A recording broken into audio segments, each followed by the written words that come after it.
2012 come to order. First item on the agenda. If we could just approve the minutes real quick. Any? Second. All in favor? Aye. Aye. So, speakers tonight include Ms. Betty Esther, speaking on agenda and non-agenda items. Ms. Esther? She's in the back. She's coming. Here she comes. Followed by Mr. Mr. Schneider. There it is. Your handwriting, sir. Mr. Rick Nelson, Scott Irwin, and Larry Raffel, please. Ms. Esther.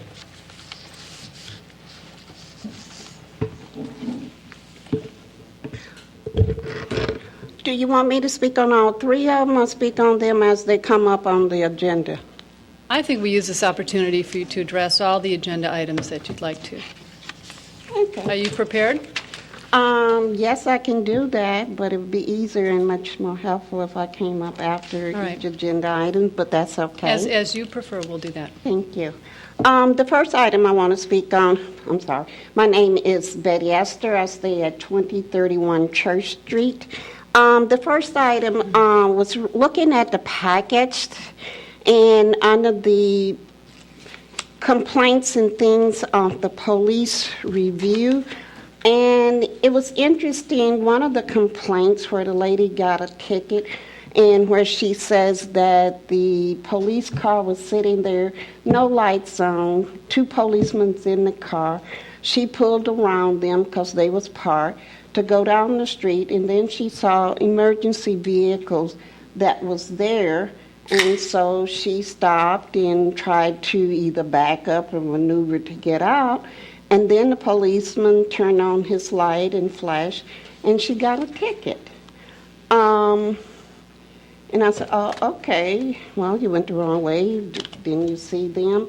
But it was not clear really what the ticket was for.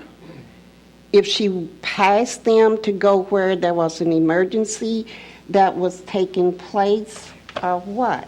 Because what she has described, I have seen, and it was more or less when the big emergency was kind of coming to a close, but the policeman was still there because the emergency equipment hasn't moved on. I'm hoping that one was really looked at and that the lady was not given a ticket, and that the officers that did order the ticket was to, you must keep your lights on at all time. If they off, then you're off duty, and people are not really thinking they breaking any law or going around you if you park too close to some place where people need to get around the corner. That has happened a lot. Not to me, but I have seen it. That's all I have to say. Thank you, ma'am. All right, I think we'll move on to the agenda items, and then we'll have speakers with each agenda item. Why don't we do it that way before our discussion? Okay. So thank you. The first is our public meeting for the Emergency Solutions Grant, substantial amendment to the 2011 and 2012 Annual Action Plan. And I believe we have city staff here to address that, to present on that agenda item.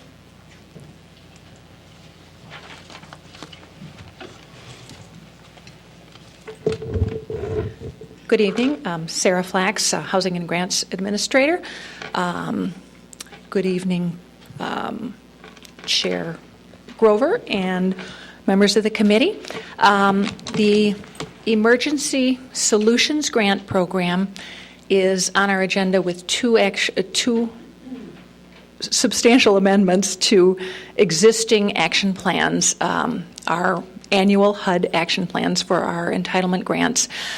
This is because the federal government has been moving from the old emergency shelter grant program, which was a grant funded by the McKinney-Vento Act to help homeless people, but very much based on a series of shelters and outreach. That was the model, if you will, for that grant program. To the new Emergency Solutions, which is what they call a Housing First model, which is to get people who are currently homeless into apartments through subsidies, not into shelters, or if into shelters on a very temporary basis instead of a 90, 120, or even longer stay in shelters. This is the implementation of the Federal Hearth Act of 2009. So the program regulations, if you will, have changed significantly from emergency shelter grant. So in 2011, I know it sounds silly that we're amending the 2011 plan since 2011 is over, but in 2011, the federal government released only a portion of the emergency solutions funds to be used under the old emergency shelter method in 2011, and in 2012, there is an additional just over $47,000 of 2011 funds that will be released in 2012 once we file and have this substantial amendment approved. Those funds are to be used for new activities, prevention of homelessness, and rehousing of people who are homeless, very much in the same model as the Homelessness Prevention and Rapid Rehousing Program, which was funded by the American Recovery and Reinvestment Act. Then, 2012 funds are entitlement grant, which is just over $151,000 total. We're also amending our 2012 plan because, of course, our fiscal year started officially January 1st, so not having had this guidance from HUD, we had to wait for it and are now amending that plan for emergency solutions. In that program in 2012, with 2012 funds, we are recommending what HUD calls a hold harmless use of some of those funds to continue to support the shelters and outreach programs that have been funded in the past while we introduce a little bit more of the rehousing and prevention funding model. And this is actually following HUD's recommendation. It doesn't do anyone any good to pull the plug out from under the shelters before the new systems are fully in place. So that's why there's this complicated two amendments and these odd pots of money. The chart, I think, is frankly about the only understandable thing. Much of the amendment is written in a very formal style that we're supposed to write and is not the easiest read, I realize.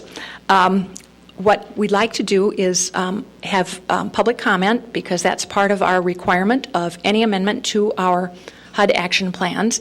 We have a 30-day comment period that opened on the 30th, and it runs through the 28th of April. This is just the very start of it. So public comment will be accepted in writing to my attention at the city, and also by email to cdbg@cityofevanston.org. We've got all that stuff out in a number of places where people can find that information. So tonight we'd like to hear any public comment that there is on that, and then we would also ask that this committee recommend the approval of the substantial amendments to City Council. City Council needs to approve them at the meeting on the 14th of May at the latest, so that they can go to HUD on their time schedule.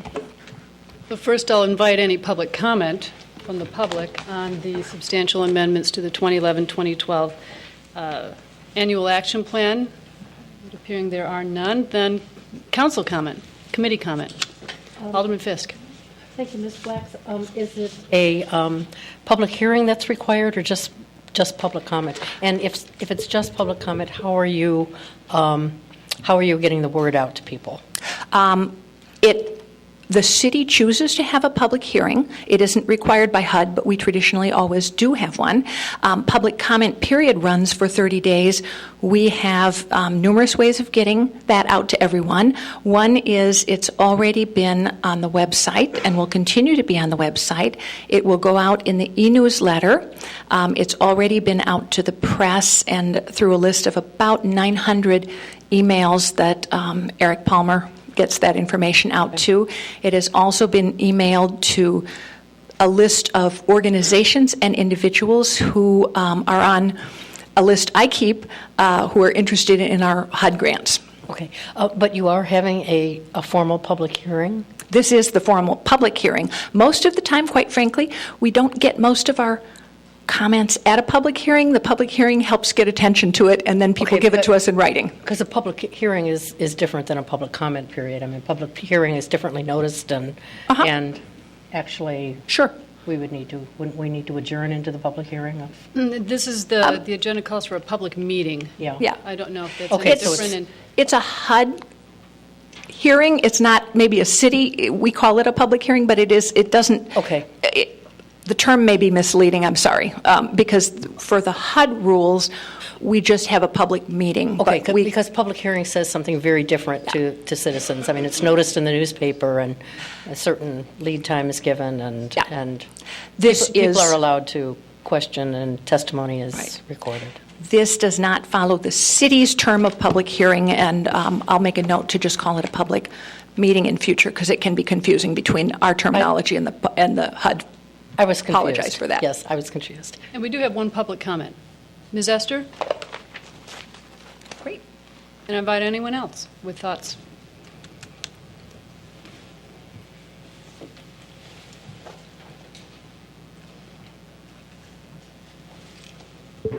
Hi. Sarah's usually is right. Most people do. I usually give my comments in writing, but since tonight you had it here on your agenda, I figure I'll give you some verbally and the rest of them in writing, as it's quite extensive to go through and everything. One other thing on page 100, which is the first thing in the memo, and I think this needs to be clarified because it's kind of misleading. And it says that, I don't have my glasses. I'm sorry. In order to release these funds, which is approximately 40% of the funds, are allocated to support the city overnight shelter and provide street outreach service to the homelessness. Okay. First question is, where is the city overnight shelter? I didn't know the city had an overnight shelter. So what shelter are we talking about? And where is the location of this shelter? Because it's not known to people in the community. Nobody could tell me where the city overnight shelter was. Yes, please.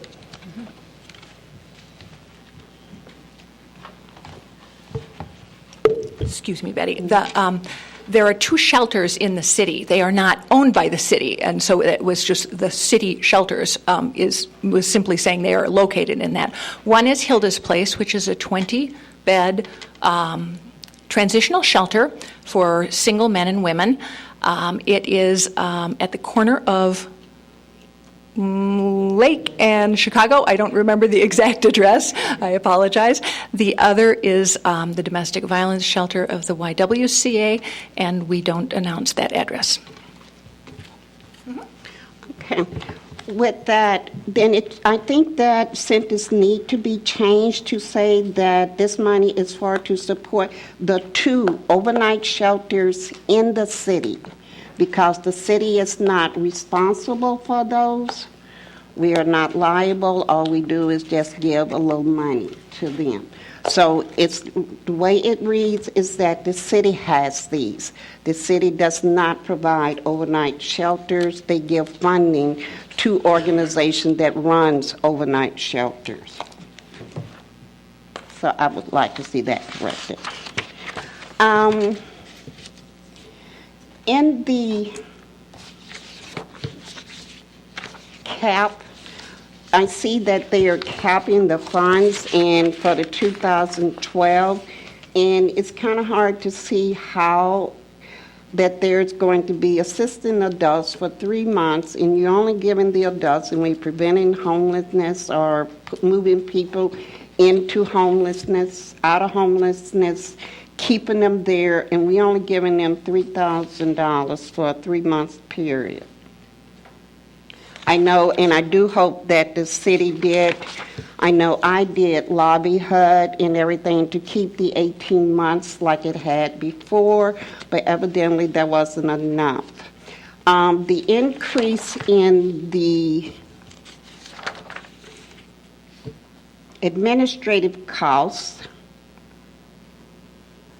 kind of went up to monitor just 2 items, the 2 programs, which was the homeless prevention, the rapid rehousing, and the inputting of data into the HMIS system. To me, that's kind of a little much. If we could bring it down, because we had, although we wasn't required to do the HMIS system in 2011, the other program was there. The homeless prevention and the rapid rehousing in 2007. So why do we need to raise our administrative costs almost $2,000? It's a good comment. Any other? No, Thoughts, Ms. I will Esther? do the other 49 pages in writing. All right, thank you, Ms. Esther. And do you have Ms. Flax's contact information in case it's a matter of just getting clarification on the materials? You could always reach out to her. Yes, I have Sarah's. All right. I don't have a home phone number, but I have all the pertinent numbers. Thank you. So that would be the public meeting on the Emergency Solutions Grant substantial amendments to the 2011-2012 Annual Action Plan. And if we could fold that into agenda item HH1, staff is looking for our recommendation for approval by council of those substantial amendments. Is there a motion? Second. All in favor? Aye. Thank you. Moving back up the agenda, H1, review of police complaints, and we've already heard from Ms. Esther on this one. Did anyone else? Thoughts or questions? What do we do with that? That's it. All right. You with that? All right. Nothing. Thank you very much. Thank you, Chief Eddington, for your readiness to answer questions. Next agenda item is the township's monthly bills for March 2012, HH2. Are there any questions?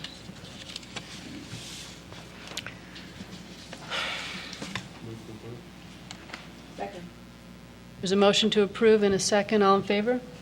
Aye. Any opposed? One opposed. All right. HH3, Ordinance 28-0-12, enacting a new Chapter 17 of Title 9 of the Evanston City Code, prohibiting unauthorized operation of CB radio equipment. We have at least one speaker on HH3, and I believe there may be another, but just not on my speaker list. Great. Both of you come to the podium, if you would, and help us understand this one.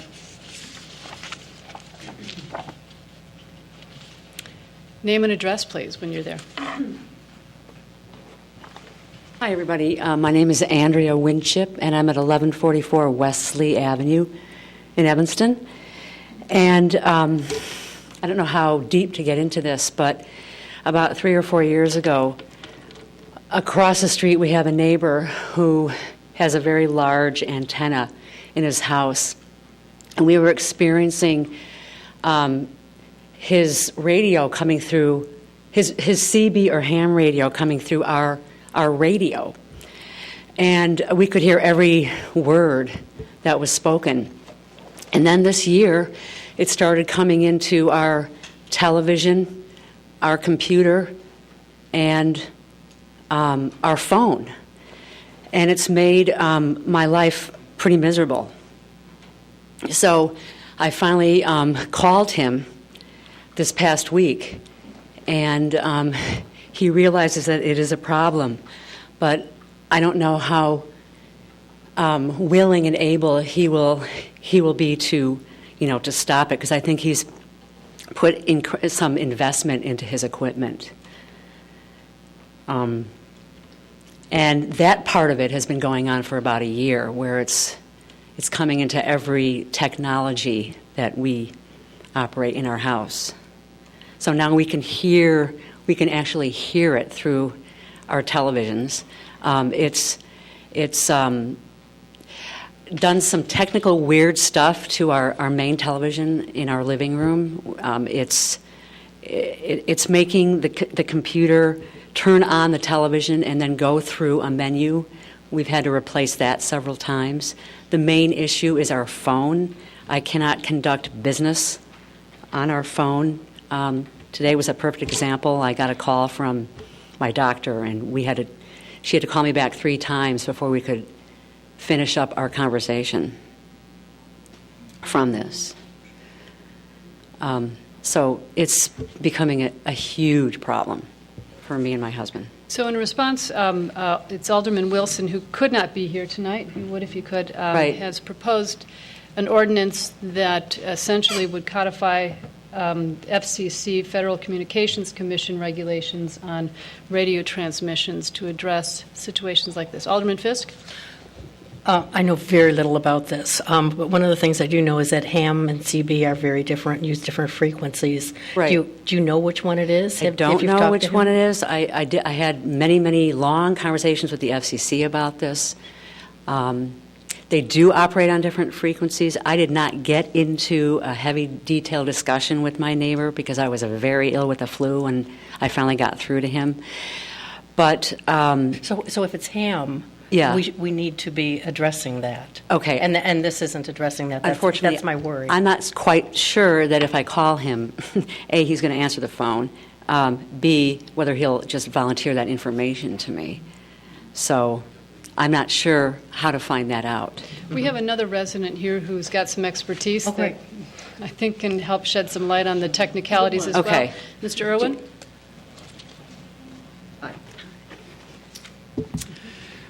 Good evening. My name is Scott Irwin, and I am a resident at 2028 Cleveland Street in Evanston. And I am a licensed amateur or ham radio operator as well as a GMRS operator. So when I was notified that this item came up on the agenda, I wanted to take a few moments and bring up Alderman Fisk's point that if the interference is amateur related, this ordinance would not address that issue. There is also another issue with the ordinance, and that is that in 1983, the Federal Communications Commission itself stopped issuing licenses for CB radio operations. That service is now granted for use by a rule, basically, that says anybody in any age group can utilize the equipment. And it must be certified by the Federal Communications Commission, and it must conform to specific technical standards as defined in the FCC laws and codes. So this ordinance may not necessarily address your issue. In terms of the interference that you're seeking, or that you're experiencing, I should say, there is specific mitigation techniques that can be used. And if that individual is a licensed amateur, he must work with you to mitigate that interference. So I would like to offer some assistance to you in terms of discussing it with you and that individual to maybe come to an agreeable solution. But as written, the ordinance wouldn't address the problem, and I would recommend that this committee, while it's a valid ordinance, take some time to revisit the licensing piece, the licensing verbiage, as well as the enforcement of that, and determining just how you're going to find that interference. Because the fines may not necessarily take care of the problem either. For him, I was just going to say that this one, Judy, I do know a little something about because I actually have a CB radio. My husband was an amateur one, and I know that they operate on special channels. So I would say that there has to be something wrong with the equipment that it's going through her televisions and radios and telephones and all of that. Not your equipment, but the equipment that he's using, and it must not be authorized. So if you're offering to help mediate that, I think that's a wonderful idea, because it's going to, if you're not able to talk to your neighbor to get that done, maybe someone with some expertise could help him figure out how to filter his equipment so that it would not interfere with you. Yeah, there are very specific filters that can be used to mitigate that interference. There's also, I've experienced this in my own house with my own transmitters. Loose wires, even in the telephone box that comes into your home, can allow those signals into the telephone wires. And if the wires are the right length, it basically creates a receiving antenna. So that's what you would hear in your phone. So there's techniques that can be used to mitigate it, and we would be willing to assist. Yeah, thank you, Mr. Irwin. And that's a very generous offer, and I hope you'll take him up on that.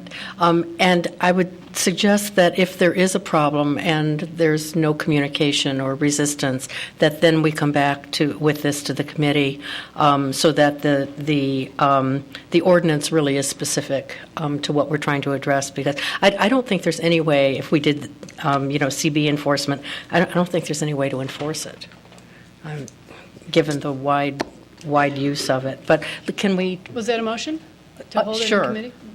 Are we going to hold it in committee until you two meet with the individual? I think we're going to hold this in committee. Okay. Mr. Irwin, thank you again. Thank you. For taking the time to come tonight and for your offer of assistance to Ms. Winship. Thank you. Next agenda item, HH4, Resolution 29R12, accepting the Evanston Environmental Association's the Evanston Ecology Center, a roadmap to financial self-reliance report and recommendation. Mr. Gaynor. Thank you. Doug Gaynor, Director of Parks, Recreation, and Community Services. Chairperson Grover, members of the committee.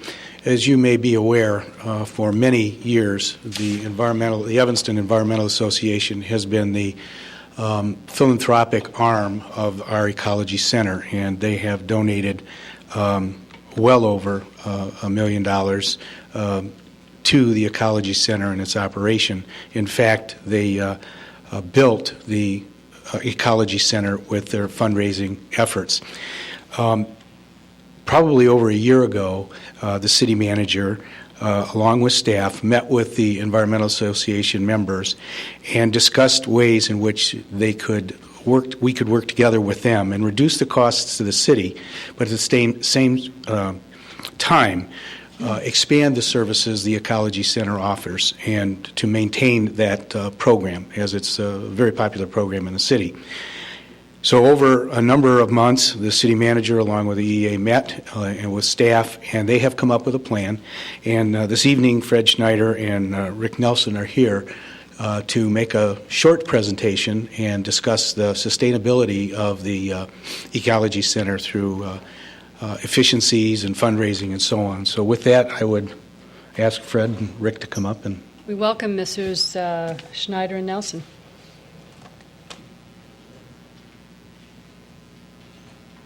Thank you, Chairman Grover and members of the committee. This is going to be a dog and a pony and a dog show.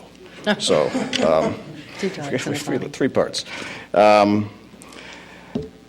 We have worked a long time on this plan, and we'd like to put it to you in some fairly concise manner this evening. Why are we here? The Ecology Center was created by a group of citizens, as Mr. Gaynor acknowledged, in 1974 as a place to foster environmental education and stewardship within the community.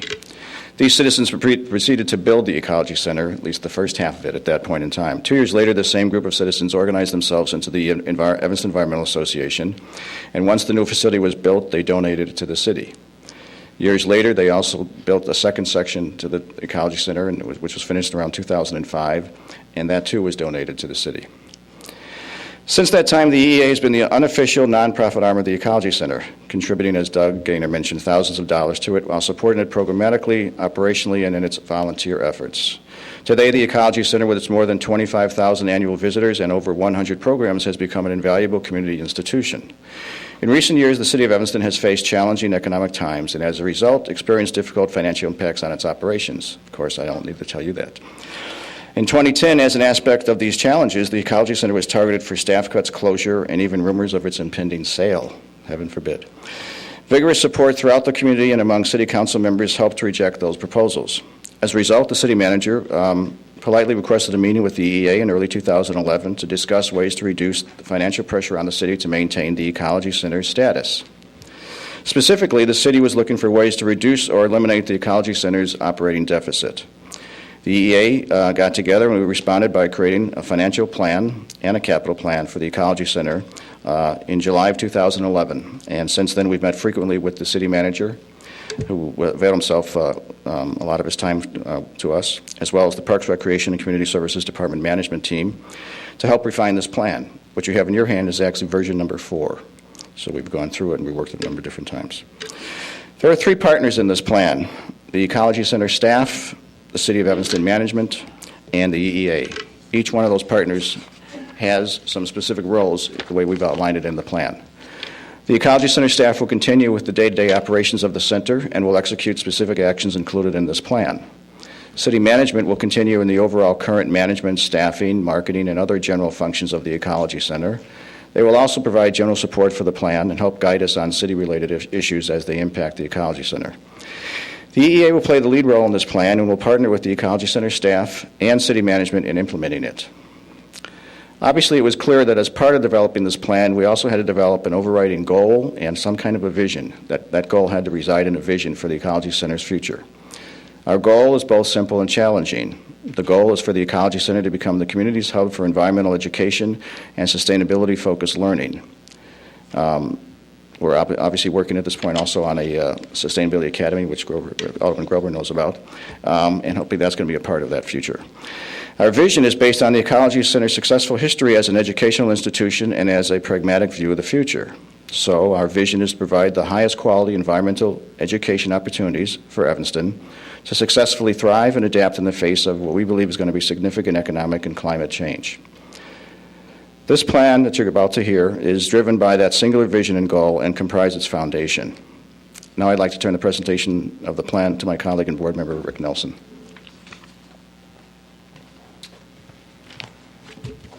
Thanks, Fred. I'm actually going to go over the 2 major financial parts of the financial plan, the operating plan section and the capital plan section. Starting off the operating plan, and just from a definitional standpoint to make sure that we're all on the same page, that is the plan that addresses the day-to-day operational revenues and expenses of the Ecology Center. So before we actually went and created the operating plan, we defined objectives that would guide the content of that plan. And the 5 objectives that we created and worked off of were, number 1, eliminate operating deficit by 2013. Number 2, make the plan's projected outcomes achievable, meaning we're trying to basically find answers here that we're not going to be too overly ambitious and something that might not be achievable. So we wanted to make sure we were very realistic as far as what we were trying to do. Number 3, include actions that will be financially sustainable.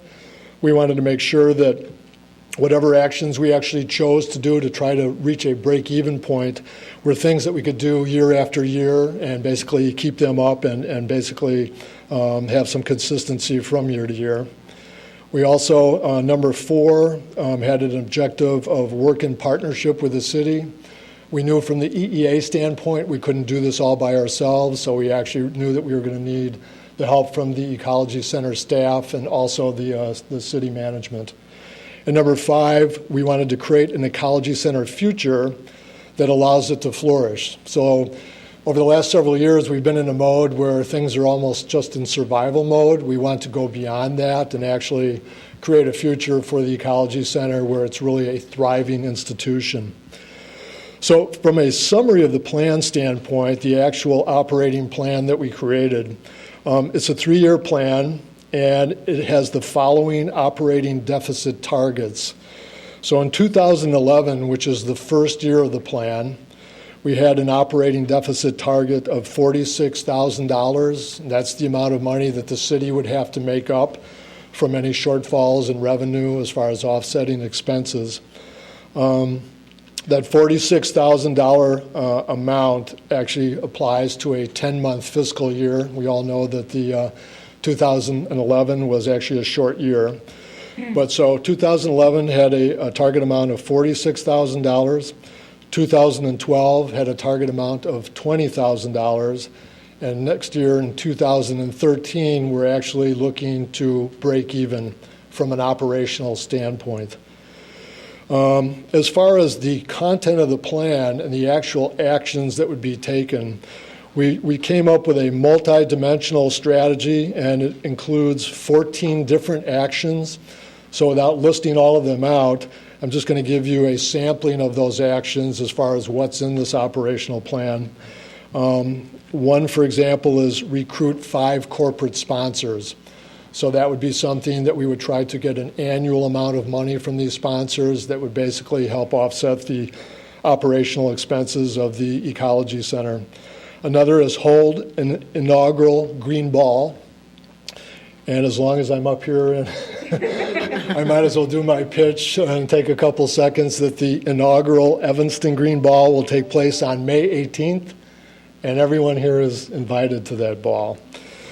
A third action is execute ongoing email blasts to promote the Ecology Center programs.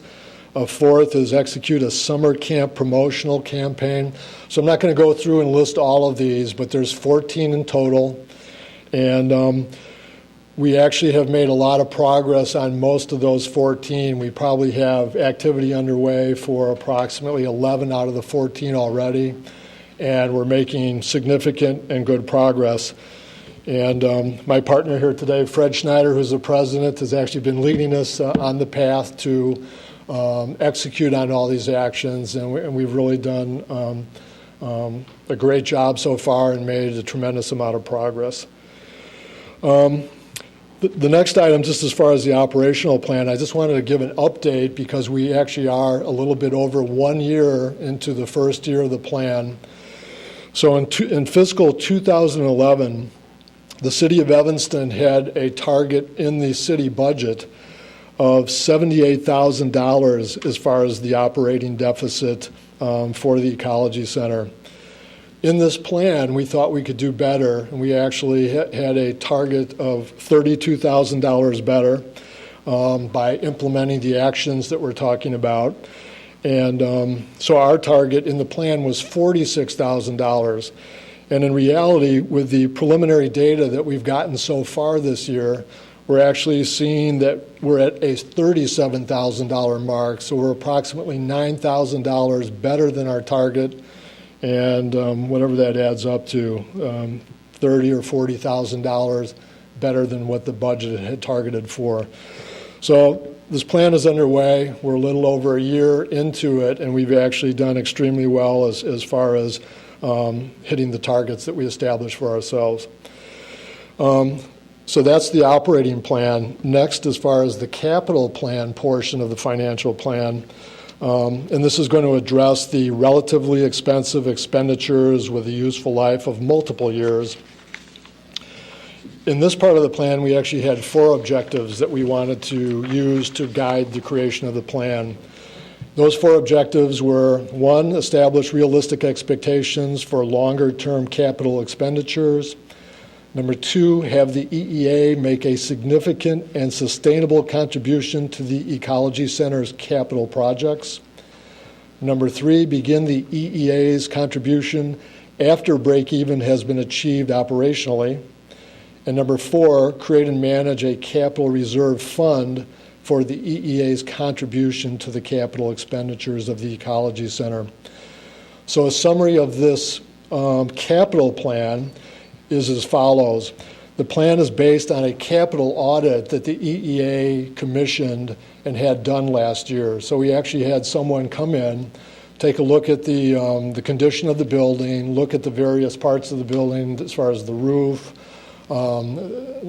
need for painting, a variety of things that would be basically categorized under our capital plan, and had an audit performed.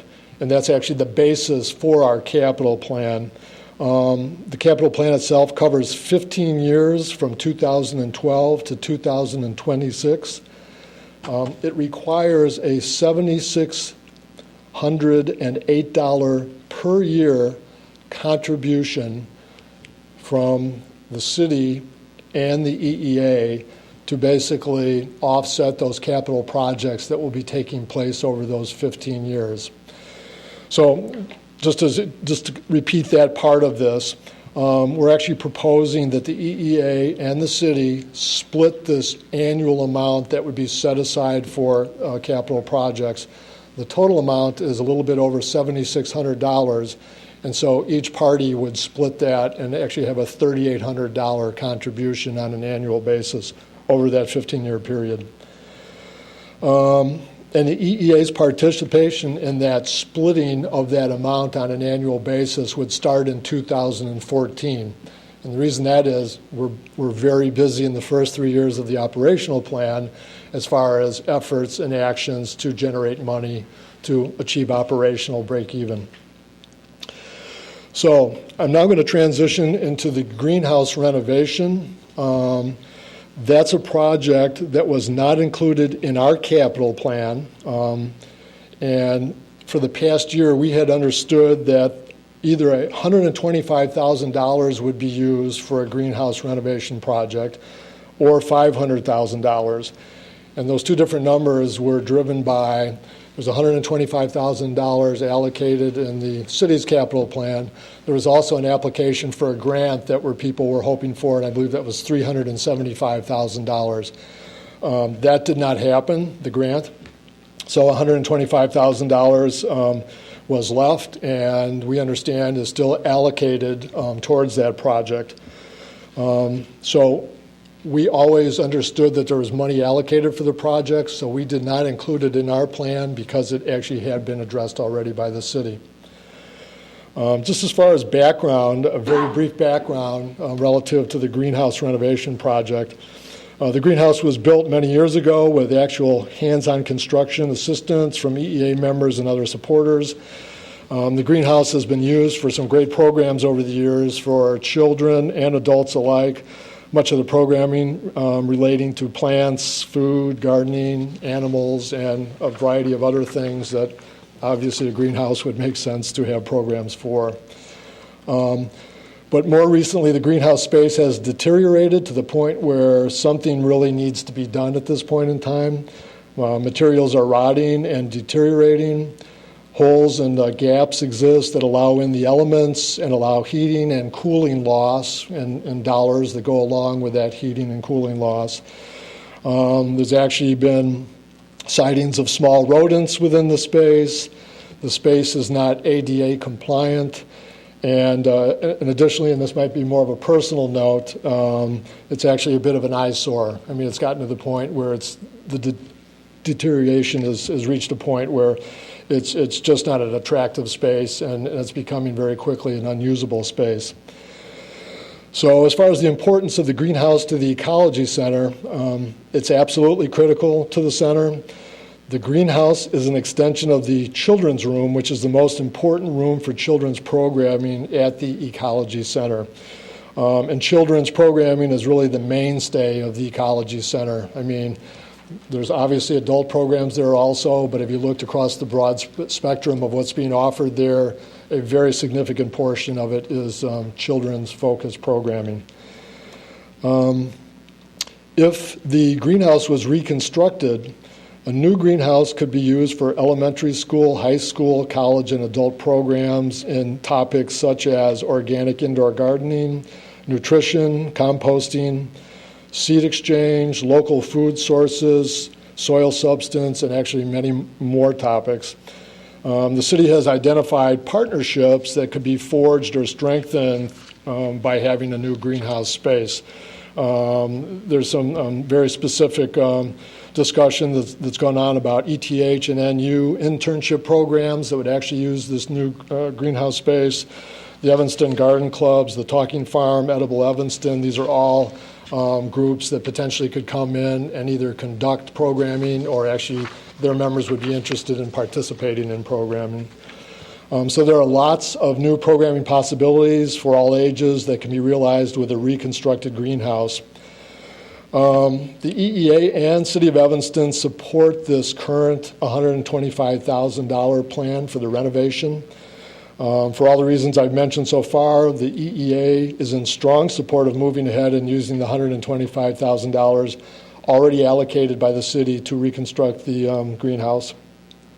Based on all the recent communications we've had with the city staff who are intimately aware and knowledgeable about what's going on with the greenhouse, we believe they also have a strong similar interest to us in moving ahead with the project for the $125,000. The project would not only address all the problems caused by the greenhouse deterioration, but it would also open up a whole new range of programming possibilities to further enhance the Ecology Center's future. So our strong recommendation is let's move ahead with the greenhouse project. And with that said, I'm actually going to transition back to Fred, and he's going to wrap up. Okay. Rick was one of the driving forces actually behind the plan and put the structure together in 2011, and we've all sort of been profited from that work on his part, believe me. In order to make this plan a success, we need your help. We need the support of the city in a number of key ways in order to succeed. And here are some of the ways that we need some help from you. As long as we're continually making a mutually acceptable level of progress in executing the financial plan that we're going to outline in this document, we're hoping that the city would remove the Ecology Center as a target for closure from those kinds of actions. We're hoping that as we continue forward that you keep the Ecology Center staff dedicated to the center. We hope that you allow for corporate sponsorship of the center. We know that's one of the ways that we are going to go out and try to bring in funds in addition to all the other things we're trying to do. We're hoping that you can provide the same support that you have in the past, and anything reasonably that we need in the future, that you'll be there to sort of at least hear us out and consider our requests. Minimize the disruption to the center from any renovations, and if there are camp relocations around town, try to make it as smooth as possible so we can keep this a smooth running machine as we move into the future. Retain the past levels of operational and marketing support that you have given to the Ecology Center, which has been critical, and the marketing support has always been extremely beneficial for us on the programming side. And as Rick just mentioned in terms of the capital plan, pay for your half of the ongoing capital expenditures starting from fiscal year 2013 on. We originally planned on working on a memorandum of agreement with the city to outline all the expectations, the commitments, and so on that are outlined in the plan, but we know there's a resolution that has been put forth, and perhaps that might be the way to take the place of a memorandum of an MOU. Should we move forward and you support this and the City Council supports this, we'd like to be able to publicize the agreement, get a photo op perhaps with all of you, get it in the paper, and so forth. Perhaps a joint press release announcing the partnership and adoption of the plan would be something we'd love to be a part of as well. And that just about wraps it up. We want to thank, in particular, the city manager and the Department of Parks, Recreation, and Community Services management team, Betsy Jenkins' support, and the Ecology Center's staff support for helping us tremendously over the last 15 months to put this plan together. So we appreciate that sincerely. So thank you for your time and consideration tonight. Thank you, Mr. Schneider. We do have questions from the panel or comments. Alderman Fisk? Yes. Was there anyone who wanted to go before me? I was just going to make a motion that we accept the resolution. I would second. Well, yeah. So there's a motion to recommend adoption of, if I can put words in your mouth, Alderman Fisk, 29R12, accepting the Evanston Environmental Association's roadmap to financial self-reliance and committing to its implementation. I have to, if I could comment, I think this, and correct me if I'm wrong then, this is a really great model for a public-private partnership, and it hasn't been one that we started as a public-private partnership, rather it's evolved into one. And the Environmental Association thinks that this is sustainable and workable, and you could still provide all the really valuable programming and be such an asset to the community. It's a yes vote. It's a yes vote. Alderman Fisk? Yeah, I just wanted to say one other thing. The fiscal condition of the city has sort of mandated this, and there are various ways to respond to the situation that we all find ourselves in, and I think you've done a great job. I'm very impressed with what you've done, how realistic it is, what you're asking from us, the services and programs that you provide are fabulous. It's very hard to make the choices that we've been asked to make over the past few years, but I appreciate very much your recognizing that and you're willing to work with us and allow us to work with you. So thanks for hanging in there.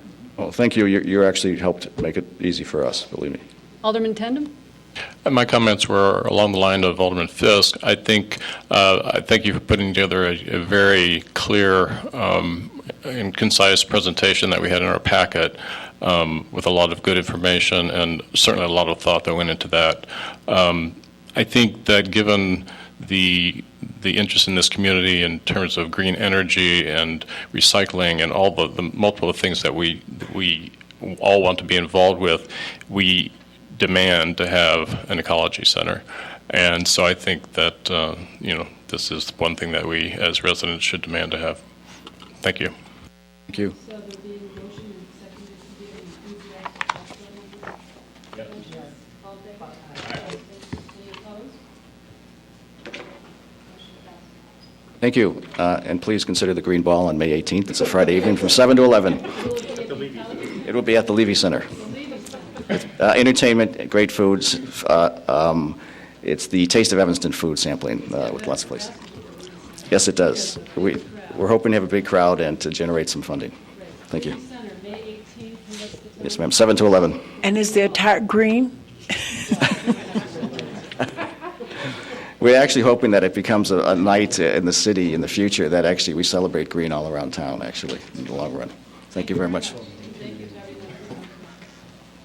Next item is HH5, Resolution 28R12, authorizing the city manager to sign a City of Evanston Community Public Art Program agreement with Kravonic and Bro Art and Design LLC for artwork at the Sherman Avenue Garage. And we have Mr. Director Gaynor. Thank you, Madam Chair. Doug Gaynor, Director of Parks, Recreation, and Community Services. Members of the committee, Chairperson Grover.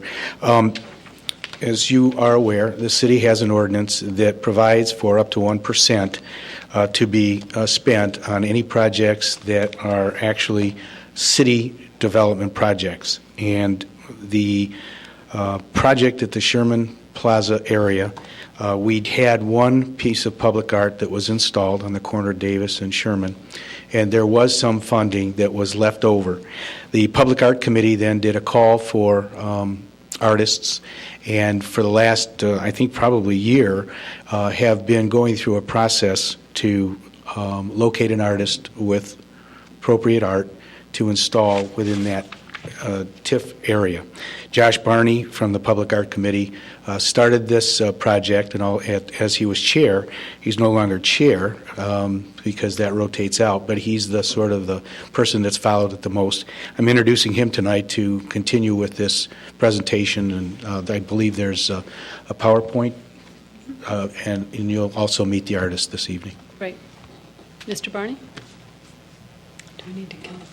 Hello, I'm Josh Barney on the Public Art Committee, and we're here to present some more information on the public art project proposed for the Sherman Plaza Garage, and to answer questions after the presentation. This project was a result of a very thorough selection process that spanned well over a year, and we can get into that more in more detail later. But right now, I want to introduce one of the artists from the artist team who put together the proposal, BJ Kravanik. BJ, coming up.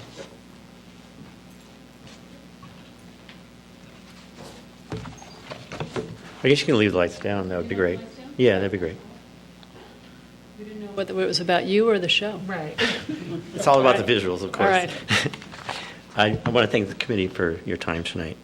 And I was very mindful that Evanston, this will be very brief, by the way, that Evanston's an intellectual and artistic center, and thus the idea for our proposal. Thinking about the Washington National TIF district, we looked for an environment that had metaphoric potential. As an urban system, the elevators, the lobbies, and streetscape of the Sherman Plaza South Park offer dramatic potential to create a large-scale urban site work to be experienced by many. So jumping right into the proposal, the 12-story facade can be divided into two symbolic domains on the south and west facades.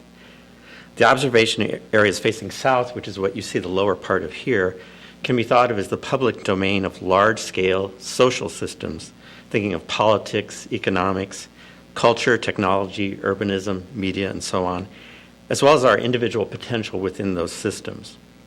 When a user enters an upper elevator lobby in this building, a motion detector will spotlight symbolic pattern icons on the wall to initiate the beginning of another cycle. Viewers will witness the inhabitation of the entire high-rise.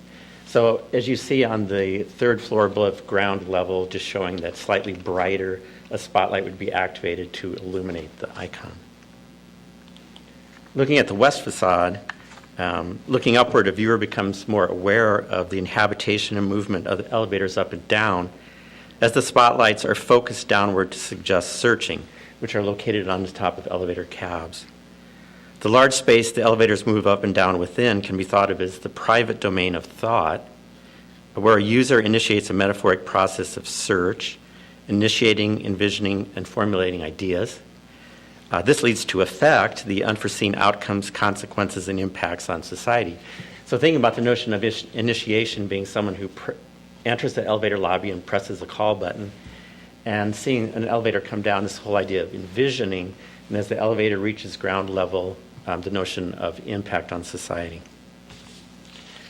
So looking at some details, looking at the lower right-hand image, the view outward from inside the elevator cabs will be mediated by a pattern of text icons to enhance the experience of looking outward over the city, so that someone in an elevator cab is looking through a scrim of symbols and icons that contextualize, starting to form thoughts. Upper right-hand corner, entering or exiting the elevators on the upper floors, building users will trigger activation of spotlights in the observation area, highlighting large-scale pattern icons, which are on the south facade. You see that to the left. Viewers can become further engaged by casting shadows of their bodies to assert a human presence. And I have a background in site performance, so I'm very interested in how people actually become activated as actors within a scene.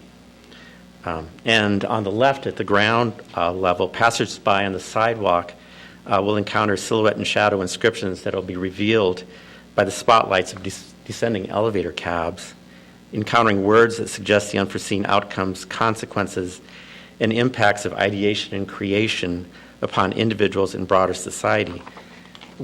As you see on the far left, the actual inscriptions would be hidden behind the white scrim of the glass. In the daytime, these would be opaque white inscriptions, so they're largely invisible, except when they're actually illuminated from behind, and they become silhouettes and become visible. So there's quite a lot of there and not there in the process. So as a summation, the public artwork will create a large-scale but subtle visual presence in downtown Evanston. In many urban environments, most images, symbols, and text you see are commercial in nature. Everything that you see is telling you to buy something. We are proposing to enhance the structure of everyday routines with an overlay of architectural hieroglyphics to engage and reveal human inhabitation and existence. The building will be activated as a large-scale proscenium both stage and backstage, a sort of a quietly dramatic presence in Evanston. So that's the 3-minute version of this. So if you have questions. Great, thank you very much. Yeah. Alderman Holmes. My first question is, because I'm not sure that I get it, in terms of how much is this visible from, I know the street level, when you're getting into the elevator. If I'm driving west on Davis, how much of that will I see from the car? Well, there's the south elevation that faces Davis, and So during the I'm- daytime, you will actually see the icons, but probably somewhat diffused, because the glass in the building has a white frit, which Right. makes it slightly translucent. At nighttime, though, those elevator lobbies are lit all the time anyway, to begin with. So you'll see them just because of that illumination. But again, when the spotlight is activated, it makes it just somewhat brighter, and you will notice as people enter lobbies that those are being activated. Will it be flashing or moving? No, not at all. Alderman Fisk? Yeah, thank you very much. Will the full effect of this, what will be the effect through most of the daylight hours of this? What will you actually, if you're past, most people don't use the elevators. The garage is used differently than people on the street. So what would passersby see? What would people driving down the street, and what would passersby see from 9 a.m. to 6 p.m. in daylight? On the south facade, like I said, you are seeing these graphics actually on the building. So you would just see the graphics. You wouldn't see movement. You wouldn't see shadows. It's a question you of how wouldn't- the city chooses to, I guess, control the timing of these things. You know, we can set up timing parameters, you know, to limit the amount that it's being used. These things can be altered quite a lot. And Well, I'm just trying to figure out what people will see. What is going to be the effect? I mean, a piece of sculpture sitting on the sidewalk is visible 24 hours a day. What exactly is this?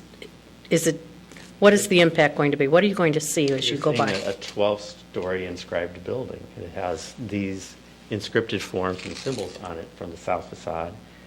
On the west facade at ground level, going back to here, there are one category inscriptions that will be cut out of brushed aluminum that are very architectural and will be readily visible at any time of the day. The other set of inscriptions do need to be revealed by spotlights.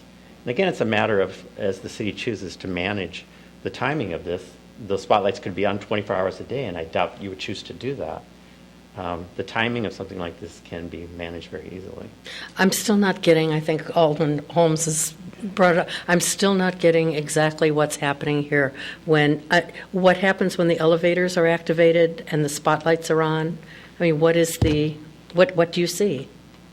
You see spotlights shining from elevators and the cabs moving up So and you down. see the elevator, the spotlights moving up and down with the elevator, and it's, okay. And that's just happening on the west facade? And on the south facade, you don't see any movement at all of elevators going up and down with? No, that's Okay. not the way the building exists. Okay. Alderman Tandon? Thank you. Well, thank you very much for this really wonderful presentation. I like the project from first time I saw it, and my background is actually graphic design, so as an artist, I relate to typography, symbology, but from an aesthetics and artistic point of view, I think it does a lot of things. Just for clarification, there's sort of two different views. Not all of it can be seen at the same time. There's a front view and a back view. And I think the other thing to consider is these elevators move relatively slowly. It'll be more of a gliding, as I understand it, light. It's not like Times Square. I think that I think it's brilliant. I think it really does and will attract a lot of people to that corner. I think it'll make the garage all the more interesting to engage in because you'll want to actually get into the lobby, get into the cabs, and you'll see, you'll be a part of this artwork. What you do inside the garage creates a difference, creates a change on the exterior. So I think it'll become quite a fascinating piece to enjoy. And I think, as far as a distraction, I don't think any of it is all that glaring or unusual any more than shop windows or anything else that we Christmas trees or menorahs in Times Square and Fountain Square. I think this probably is even a more subtle use of light and movement, and I think it fits that corner. It's a sort of a dull. There's no focus on that corner, and I think it just worked itself into that corner so nicely that I think it's very, very appropriate and really quite nice.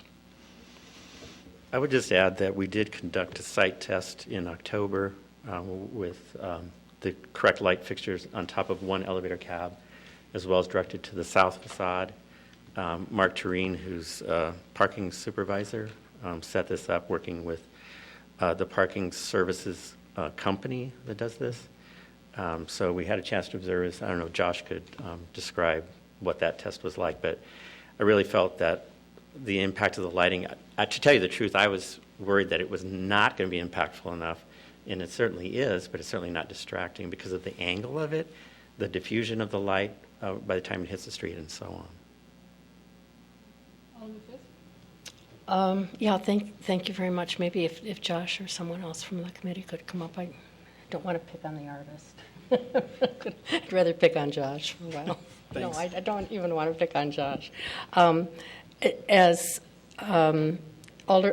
is a dividing line between the 1st and 4th wards.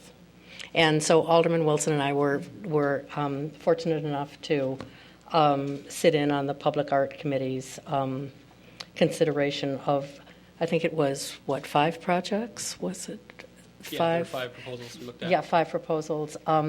This was the last choice for both Alderman Wilson and myself. But we're not, while both of us have art in our background, we're not the experts here. And I think as an installation, I think it's interesting. I think it's, I can get into it. I can stand out in front of it and think all sorts of wonderful things about meanings and just enjoy it. For me, it's in the wrong location, and this is, as I said to the Public Art Committee early on, when you're an alderman, you have the responsibility, I think, of really putting aside single issues and looking at an issue more comprehensively. And for those of you on the council, you've heard me over the past 3 years talk about this intersection. And this intersection is a huge problem. It's a very tight intersection. Benson Avenue has 2 lanes going south toward Davis Street. One is a dedicated bus lane, one is cars only. There is the narrowest lane going forth off Davis, going north on Benson. It's not a corner that has heavy pedestrian traffic on it, except for people who are crossing Kitty Corner from the L over to Davis. And so if all of you look at your little overviews here, what I asked staff to do was put together all of the places where there are curb cuts going in and out of the garage, in and out of the First Bank parking lot. There are no markings over where the L station is, but you all know where those are, where the various alleys are. This is a place where you're coming off of a curve at Fountain Square. You're actually going due west in the middle of the block, and and then you're going underneath the viaducts. So there's a lot of cues there that you have to pick up on if you're driving. It's a very, very difficult place to walk. And so I hope you'll understand where my concern here is for public safety, because we've had a couple of instances of families with children who have actually been hit by cars by our parking garages and on Benson. And I'd feel that if this were in any other location, if the parking garage were set back or in a little on a corner that wasn't so tight, I would feel much differently about this. But I think it's going to be something that draws the attention of both drivers and pedestrians. I think people are going to stop in their cars to look at what's happening. Maybe they'll get used to it and they won't look so much. But again, on that west-facing, the Benson Avenue side, I just see that's very problematic. And that's something that I'm just not able to get around. The elevators going up and down, even with the lights, and I think is going to be very difficult. We've been talking about distracted driving for a long time, and I see this as just as bad as somebody talking on a cell phone, because it's something that's appearing out of the corner of your eye. If you haven't been, if you're not familiar that it's there, you're immediately going to be looking over toward it, and that's what art is supposed to do. It's supposed to draw you in. It's supposed to draw you in and make you think and engage you. And we don't want people to be engaged when they're behind the wheels of their cars, except on their driving. There were other possible installations that we discussed, and all of those are fine. I absolutely respect the Public Art Committee choosing this. I think they certainly did their job, but again, I think as a council, we have to think of things slightly differently than that. And I would just hate to see there be an accident of any kind at this intersection. So I'll leave it there for the moment. I do have, some other comments too, that one that I will just mention, and the $75,000 that's left over is certainly something that we can apply toward public art. We don't have to spend the money, though. And I think it's the Ring, and I don't remember, I'm sorry, the name of the artist who did the Ring, which I love. Soga. Yeah. And I love this too. I don't want to say that I don't love it, but we have, the Washington National TIF has provided for a piece of public art, and a significant piece of public art, $250,000 on the corner right outside of Sherman Plaza. It's not necessary for us to spend this $75,000, and I think in some ways it might make a lot of sense for us not to spend the $75,000 at this time when everyone needs funding and everybody's looking at Washington National TIF to see what they can do with the money left in the TIF before it closes out, and we have many, many capital needs for that money. So I just want to add that, but just ask my colleagues really to think very carefully. When Paul Schneider sat in the meeting, Paul Schneider and Ricky Voss attended the first meeting, and this was not something that they could recommend either. So just wanted to make you aware of that. Thanks. Well, I want to thank the Public Art Committee for bringing us this proposal for this presentation. I love it. I think it's really, really wonderful. I can't put words to it the way Alderman Tendem can, because I'm not an artist. I just know that I think this will be very effective and really well enjoyed by everyone in Evanston. It won't discriminate. Everybody will be able to connect with this one. I see this installation as custom fit for the Sherman Avenue garage, for this elevator bank, and I don't see it as being adaptable to any other location. I don't think one exists, actually, and anyone that would be even close to such a good fit would have the same issues, perhaps, that Alderman Fisk is referring to with traffic. And so there would be no good place in Evanston for anything like this. If we buy the challenge about there being too many lights going on to distract drivers. I think we want drivers actually looking and using the peripheral vision when they're driving and not using tunnel vision. And I see this as being subtle enough not to cause accidents. Again, I don't think it'll create more light than a lot of storefronts in Evanston and a lot of other features that we have in our downtown. Will this be able to be seen from the trains? Definitely. I'm assuming there will be icons at every one of the 12 elevator lobbies. It was very attractive. Those train tracks were right there. Right. So we will get passersby as well, our train commuters. There's been one site test done already, and I'm wondering if it's possible to reenact that so that those of us who weren't able to see it could see it and understand, get a better understanding for what the implications are for the lights on the west side. I think that's all that we're really concerned about with the lights here. And if it's possible to do it again, and perhaps bringing some of our traffic staff with us so that they could see it and give us a recommendation as well. Is that possible, Mr. Barney? Yeah, I believe so. I mean, I was told the lights from the light test back in October are still on top of the elevator cabs. So it would be, if that is actually true, it'd be very easy to do another test. Just flip a switch. Okay, so we could do it a couple times because we can't gather of more than 3 people at a time, I think, 3 council members, and do it maybe at nighttime when you can get the full effect. And Alderman Tendam? And Alderman Holmes, you'd be interested? I would be very interested, Right. because I'm looking at the pictures. I'm only looking at what Yeah. you gave me. I'm basing my opinion on what I see, and I am not an artist, but I appreciate art. And so it's not that I don't like it, I don't understand it. And I see flashing, so it appears to me that it's movement, and as I look at it. So I would love to see it, and to be able to see what it really looks like, because when I'm looking at these pictures, it seems to me as if there's movement. Thank you. Yeah, I think the drawings themselves might be a little more powerful than this piece is. You're trying to show multiple things in a presentation when, in fact, maybe only one of them is illuminated at one time.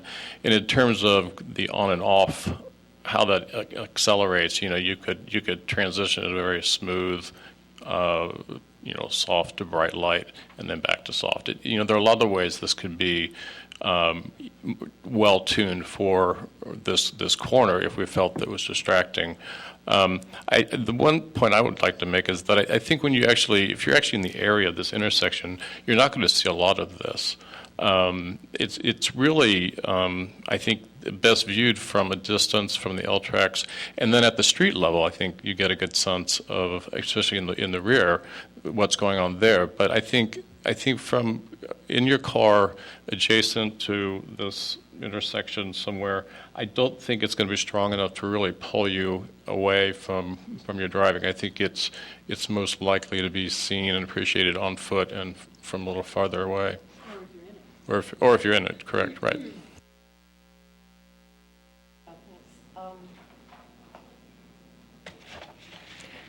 It raises an interesting question.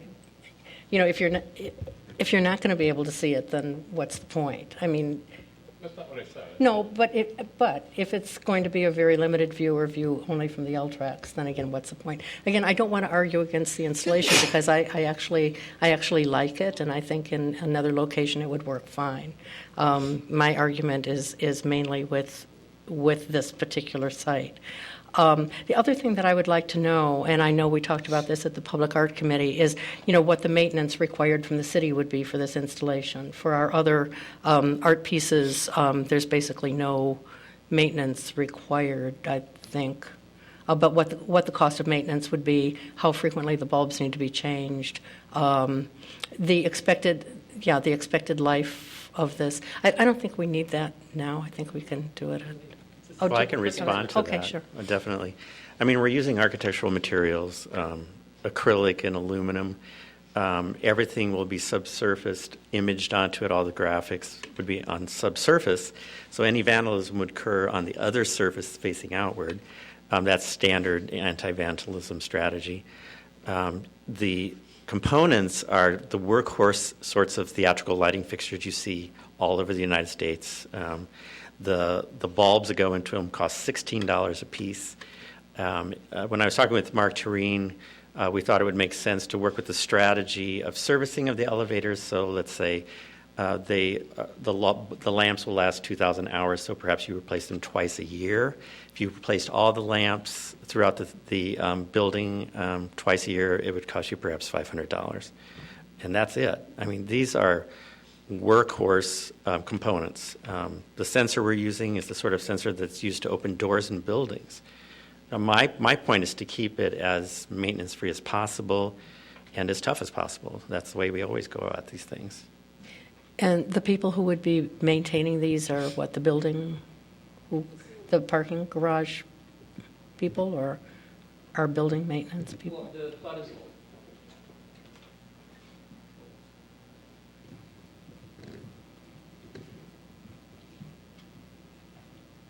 I'm Jeff Correa, Cultural Arts Director.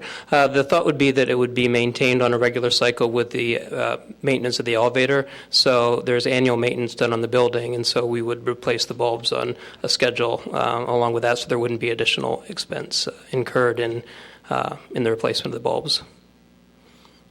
Okay, we do the elevators annually, and the bulbs would be replaced twice a year. Is that correct? Well, it would depend on how, as he said, the cycles. So the thought would be we would probably not be running the bulbs during the day, especially in the summertime, but there's longer days. They would be on timers, so we would have to see what the need would be. But I think we originally said that we thought that would be 1 year. If it's twice a year, we would have to work that out with Mark Tureen and the elevator company. Okay, thank you. Sure.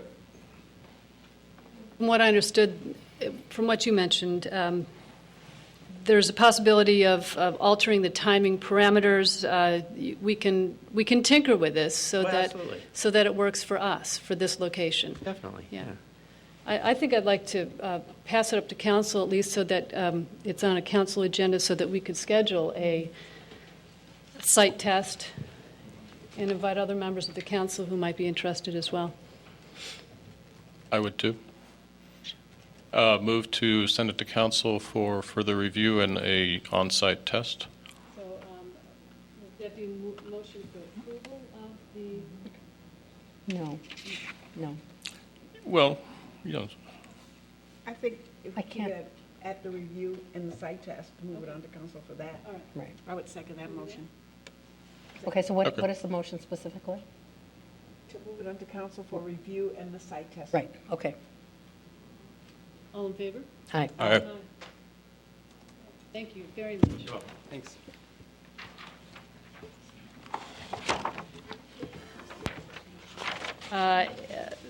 Item HH6, Resolution 16R12 regarding the sale or lease of parkland. Mr. Gaynor and Larry Raffel are here to address this. This is the third or fourth time, I think, this has been an agenda item before the committee. Fourth time. Thank you, Mr. Raffel. And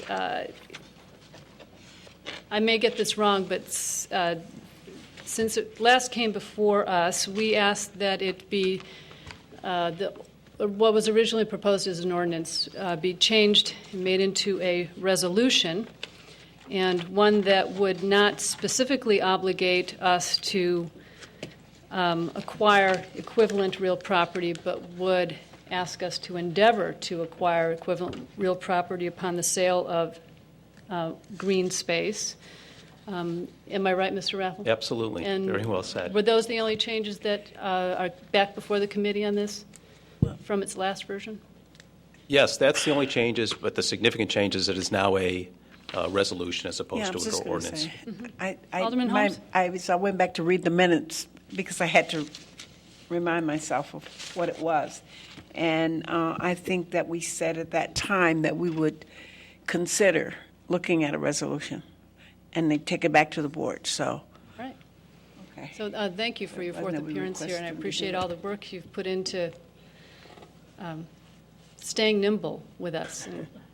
Well, again, my name is Larry Raffel, and I'm at 3509 Central Street, and I'm a member of the Park and Recreation Board. And again, I would like to thank this committee for continuing to work with us to get this into some type of format that really achieves, I believe, everybody's goal of recognizing the value of open space. Mm-hmm. And primarily, I'm just here really to answer any questions that the committee may have. Are there any questions? Alderman Tendem?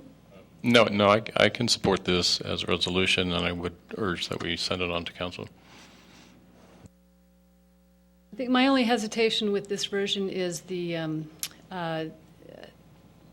this resolution is the suggestion that net profits from the sale of property be put into a separate Parks and Recreation fund.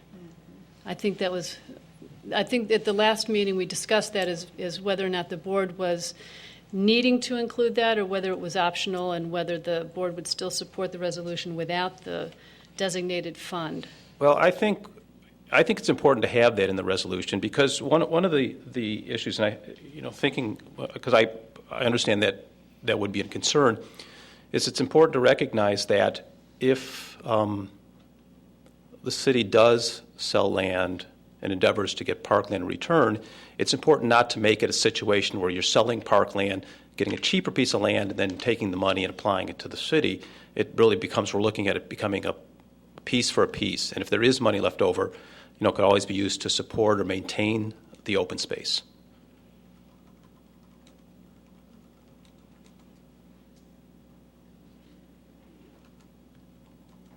Any thoughts? The same concerns that I had before. Feels like this one's hitting a dead end.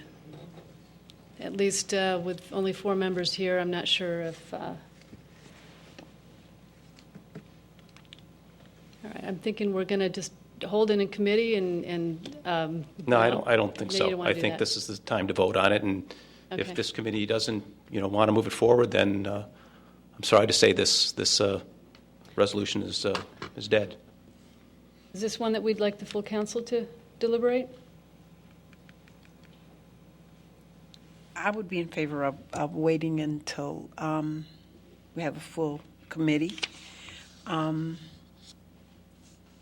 before we send it on to council, because I'd like to see where the committee is on it before we send it. But if the rec department board would prefer that we not do that, then it's dead in the water then. I'm supportive of the resolution. I have questions. I'm not sure I'm comfortable yet with the designation of the profit into a separate fund. That's I'm not either. my sticking point. But I'm comfortable sending it up to council for further consideration. I just think that we ought to be Yeah. on the same page in the committee before we Right. send it to council, because certainly the council members will ask that question. Mr. So that Bopkowitz? would be my I'm sorry. concern. Madam Chair, members of the committee, I too am concerned about the language, and perhaps it could be referred back to staff, and we could bring it forward when at such time that we think there's language appropriate, and then the committee could look at it at that point. I'm not willing to bring this back to staff personally.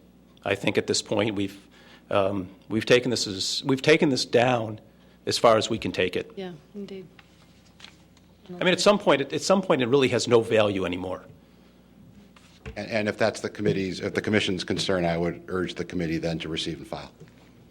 All right. To what? To receive and file, so there'd be no further action. All right, okay, let's do that. All right. Is there a motion? Yes, I'll make that motion. Second? To receive and file the Right. recommendation of the Park and Recreation Board on this resolution. All right, second, all in favor? Aye. Any opposed? Aye. No? No. It's tight, but let's do it anyway. All right. Thank you, Mr. Reffel. Well, It's gone into limbo. yeah. Well, as far as I'm concerned, Yes. it isn't in limbo anymore. It's dead. Okay. And it's very disappointing to me, to be honest with you. All right. Well, nevertheless, thank you for your time on this. Yes.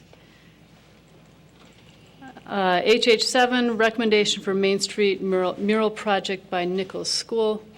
Mr. Gaynor has us an update on this one. I don't think we're looking for action on this tonight. Doug Gaynor, Director of Parks, Recreation, Community Services. We were approached by Nichols School through the Public Art Committee to have a mural painted on the Metra, under the Metra tracks at the corner by Main Street. And in discussions with Alderman Wilson, who's that area is in his ward, he checked with the Metra folks, and they said that probably within the next year there will be some work on the tracks, and that it may actually interfere. So that was conveyed to the Nichols Schools folks, and they have recommended to go to the second location that they had recommended, and that was at Greenwood and the Metro tracks on that wall. So they would like to move forward with that. Now, I have not had an opportunity to talk with Alderman Wilson. This just occurred, and I think it's also in the Alderman Wynn's ward. Probably. I mean, we've looked at the lines. So, what I'd like to recommend is if we could move this to council for consideration prior to that meeting. We will have a discussion with both Alderman Wynn and Alderman Wilson, and in the event that they are not in favor of moving forward with this, that would be part of the report that would go to the City Council. Okay, so is there a motion to recommend approval of the Nichols School mural to be on the Greenwood viaducts? Is that what I we would need to second do it. tonight? We need to vote on this tonight? We would like to move it forward, and the purpose for moving it forward is the students are going to be doing this, and we're running sort of out of time as we're moving closer to the end of the school year. As soon as the weather is for sure consistent, then they're going to get the materials and do the painting and get it taken care of. So if we delay this, let's say, a month or less, it's going to be a problem for the school to actually get it done. We have a motion and a second. All in favor? Aye. Any opposed? Thank you. Items for communications, which include an update on the Harley Clark Mansion. I believe that's Mr. Bobkowitz. And in fact, the second item under communications as well, looks like. Sure, I'll just go through as long as you like. Madam Chair, members of the committee, good evening once again. We had hoped to come back to you this evening with a plan for next steps on the sale of the Harley Clark Mansion. We are still in the process of getting an appraisal done. It's my hope that we'll have that done shortly, and which begets the next item requesting that the committee consider a special meeting on April the 16th at 6 p.m. prior to the council's meeting at 7 p.m. That's a third Monday, so there are no other meetings scheduled. We'd like to try to keep this process on track. The next step would be to have you review a process for soliciting interest for the property. Also, we are looking and working with the Law Department and the Community and Economic Development Department on what appropriate boundaries would be. As you're all familiar, there's been quite a bit of discussion. If we're going to move forward, what would the parcel be? It's different than the parcel currently is, and we would hope to have that information for you on the 16th as well. So that's where we're at, and would ask the committee to consider convening a special meeting on the 16th to take up this item. Alderman Fisk? I'd like to suggest that we use the language sale or lease, because I'm not sure I feel comfortable in selling off city assets, especially lakefront property. And that would likely be a consideration, so we will make sure that it is part of the documents that come before you. Okay. I have a concern about staffing on that third Monday for this committee. I understand that Director Thomas won't be here and Ms. White won't be here. So I think we're happy to have the meeting. If Grant brings the pad, I'll bring the cookies, and we should be okay. We'll be fully staffed. We should be okay with staffing, because I believe we both need to be here for the meeting at 7 o'clock. So. Committee, are we okay with adding a second Human Services Committee meeting in April? For that one item only. For that one item. It's a special Human Services meeting for the Harley Clark Mansion. Yes. That's the third Monday anyway, right? Right. So We're here at 7 for a council meeting. So you just asked us to come an hour early? That's correct. That's right. Yeah, that's fine. Like I said, he'll bring the pad, I'll bring the cookies. All right. We'll be okay. Great. Other items? Point of information is, will you still be chairing since it is, or are we turning the chair over? I guess I will be. It turns with the month. Right. So thank you for that. Other items are the chairmanship change, which is it moves to Alderman Tendam beginning in May. In May. And then we have communications in our packet about the consolidation of ways in which you can purchase your dog licenses and passes and permits. Yes, so we have, Do we want to address that? we have grappled with this difficult issue, and we now have 3 locations where you can get a dog license, a pooch park permit, and/or Dog beach. a dog beach permit. The Civic Center, the Dempster Street Beach, and Crown. All in the same request. That's great. We look to economize, Alderman, whenever we can. So the details were provided. Unless there's questions, we'll just move forward with that as a point of policy. All right. Any other speakers tonight who want to address the committee? No. Any other items for consideration by the committee? All right, then we adjourn for 2 weeks from today, on April 16th at 6 o'clock. Second. All in favor? Aye. Thank you. Thank you.